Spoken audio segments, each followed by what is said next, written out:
semuanya. Sebelumnya, izinkan saya di sini untuk memperkenalkan diri saya terlebih dahulu. Saya Igustia Gunistra Gonda Triastuti Dewi dengan NIM 2111231304 dengan nomor absen 19 dari kelas 5L. Nah, kenapa saya ada di sini hari ini? Karena saya di sini akan memberi tanggapan apa saja yang sudah saya pelajari pada semester 5 ini di mata kuliah hipnokonseling, dan materi apa saja yang sangat saya sukai, begitupun dan apa harapan saya setelah saya mempelajari mata kuliah hipnokonseling pada semester 5 hari ini. Tanpa mengambil waktu banyak, kita langsung saja ke video selanjutnya. Sebelum saya lebih lanjut untuk menceritakan apa saja yang sudah saya pelajari dalam mata kuliah hipnokonseling selama semester 5 ini. Nah, sebelumnya kita harus tahu dulu apa itu hipnokonseling, yang dimana hipnokonseling adalah pendekatan yang menggabungkan hipnosis dengan konseling. Dalam sesi hipnokonseling ini, individu dibimbing untuk mencapai keadaan relaksasi, yang dimana itu memungkinkan mereka lebih terbuka terhadap saran dan pemahaman diri yang diajukan oleh konselor pada sesi. Selanjutnya, pendekatan ini bertujuan untuk mengatasi masalah psikologis atau emosional mereka. Selanjutnya, bagaimana sih tanggapan orang lain terhadap materi hipnokonseling ini? Beberapa orang mungkin melihatnya sebagai pendekatan yang inovatif dan potensial, padahal hipnokonseling ini adalah materi yang bervariasi, yang dimana itu bisa membantu orang untuk mengatasi masalah psikologis atau emosional mereka. Nah, orang lain mungkin memiliki prasangka atau ketidakpercayaan mereka terhadap hipnosis dan memandangnya sebagai metode yang kontroversial, yang dimana tanggapan ini bisa dipengaruhi oleh pengalaman pribadi, keyakinan, atau latar belakang budaya. Pentingnya untuk diingat bahwa pandangan ini sangat subjektif dan pendapat setiap individu itu pasti berbeda. Selanjutnya, apa saja yang sudah saya ketahui setelah mempelajari mata kuliah hipnokonseling pada semester 5 ini. Nah, setelah saya mempelajari mata kuliah hipnokonseling, saya memiliki pemahaman yang lebih mendalam tentang teknik hipnosis yang digunakan dalam konteks konseling, yang dimana kita juga dapat memiliki pengetahuan tentang bagaimana hipnokonseling dapat diterapkan untuk membantu individu mengatasi masalah psikologis atau perubahan perilaku mereka. Selain itu, kita juga dapat memahami etika dan keamanan menggunakan hipnokonseling sebagai alat bantu dalam praktik konseling. Nah, materi apa saja yang paling saya sukai dalam hipnokonseling ini? Nah, materi yang paling saya sukai itu salah satunya yaitu self hypnosis, yang dimana itu merupakan aspek yang paling menarik dalam hipnokonseling karena memberikan individu keterlibatan langsung dalam mengelola pikiran dan perasaannya. Dengan memahami dan menerapkan teknik self-hypnosis ini, kita dapat memanfaatkannya sebagai alat mandiri untuk mengatasi stres, meningkatkan fokus, atau bahkan meningkatkan kesejahteraan mental. Selain itu, kemampuan untuk mengendalikan proses hipnosis secara mandiri dapat memberikan kekuatan kepada individu untuk mengelola kondisi psikologis kita sendiri. Nah, selain self-hypnosis, saya juga menyukai materi induksi. Kenapa?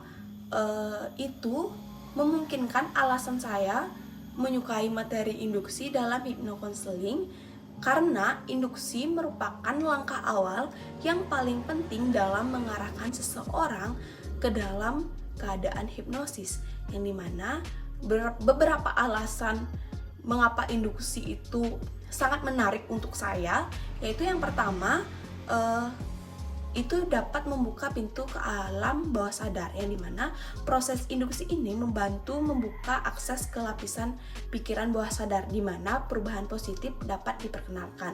Yang kedua, ada pentingnya dalam proses hipnosis, yang dimana induksi ini adalah langkah kunci untuk mencapai keadaan hipnosis yang mendalam, di mana individu menjadi lebih terbuka terhadap sugesti dan perubahan pikir mereka.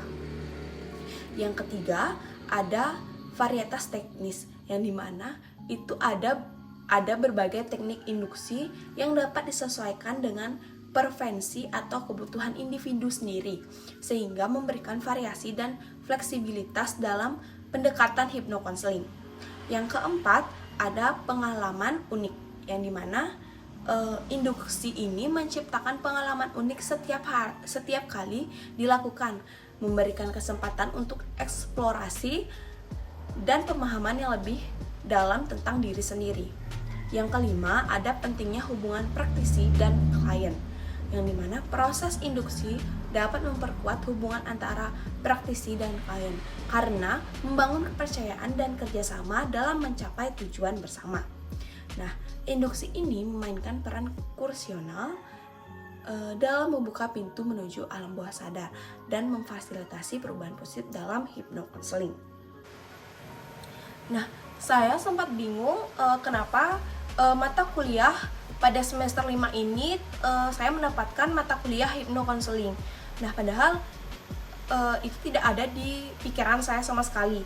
Nah, pembelajaran hipnokonseling di awal itu saya diajarkan yaitu pemahaman dasar, yang dimana itu tentang hipnosis, termasuk prinsip-prinsipnya dan cara menciptakan kondisi relaksasi.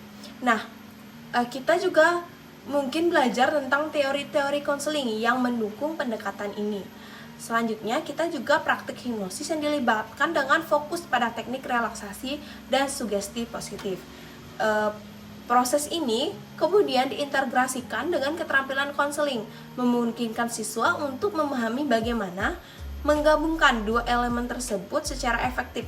Sesi praktek dan studi kasus dapat menjadi bagian penting dari pembelajaran untuk mengasah keterampilan praksis. Mungkin ini adalah salah satu kenapa orang di luar sana sama seperti saya menyukai materi hipnokonseling karena mereka mempunyai pendekatan yang holistik, di mana hipnokonseling memadukan teknik hipnosis yang dapat membantu individu mencapai tingkat relaksasi yang mendalam. Nah, dengan proses konseling yang memungkinkan eksplorasi dan pemahaman masalah psikologis secara lebih mendalam, pendekatan ini dapat memberikan dukungan yang komprehensif untuk pertumbuhan pribadi dan penyelesaian masalah. Tetapi, menurut saya pribadi, semua materi hipnokonseling yang diajarkan oleh Pak Eka itu semuanya menarik. Kenapa? Karena itu menurut saya adalah salah satu penemuan terbaru di diri saya sendiri untuk mempelajari materi hipnokonseling, yang dimana Pak Eka mengajarkan yang dimulai dari pra-induksi terlebih dahulu, lalu diajarkan induksi, bagaimana cara membuat skrip, disuruh membuat script deepening, dan melakukan praktek-praktek. Banyak praktek yang diajarkan oleh Pak Eka, salah satunya yaitu praktek self-hypnosis.